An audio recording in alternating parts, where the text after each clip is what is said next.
ತುಮಕೂರು ನಗರದಲ್ಲಿ ಹೆಚ್ಚಾಗಿ ಮಳೆಯಾಗಿದ್ದು, ಅಲ್ಲಲ್ಲಿ ಮಳೆಯ ನೀರು ನಿಂತು ಚರಂಡಿಗಳು ತುಂಬಿ ಹರಿಯುತ್ತಿದ್ದು, ನಗರದ ಜನರು ಓಡಾಡಲು ಆಗುತ್ತಿಲ್ಲ.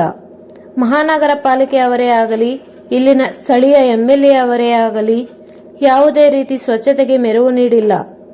ತುಮಕೂರು ರಿಂಗ್ ರೋಡ್ ರಸ್ತೆ ನೀರಿನಿಂದ ತುಂಬಿ ಚರಂಡಿಗಳು ತುಂಬಿ ಹರಿಯುತ್ತಿದೆ. ಜನರು ಓಡಾಡಲು, ವಾಹನಗಳು ಓಡಾಡಲು ತುಂಬಾ ತೊಂದರೆಯಾಗಿದೆ. ಆದ್ದರಿಂದ ಮಹಾನಗರ ಪಾಲಿಕೆಯವರು ಹೆಚ್ಚಿನ ರೀತಿಯಲ್ಲಿ ಒತ್ತು ಕೊಟ್ಟು ಕಾಮಗಾರಿ ಮಾಡುವಂತೆ ಅಲ್ಲಿಯ ಸ್ಥಳೀಯರು ಅಳುವು ತೋಡಿಕೊಂಡಿದ್ದಾರೆ. ಅಲ್ಲಲ್ಲಿ ವಾಹನಗಳು ನೀರು ತುಂಬಿಕೊಂಡು ಹಾಳಾಗಿವೆ.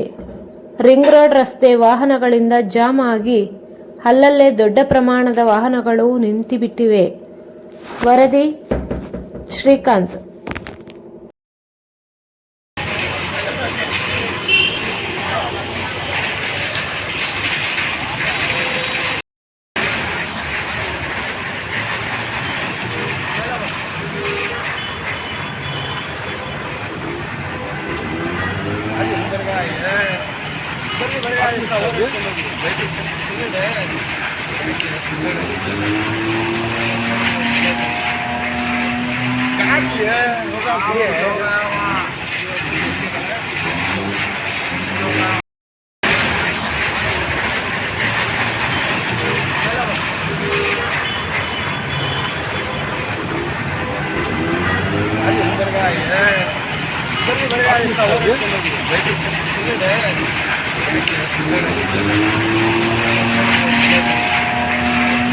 Cá kìa, nó ra kìa.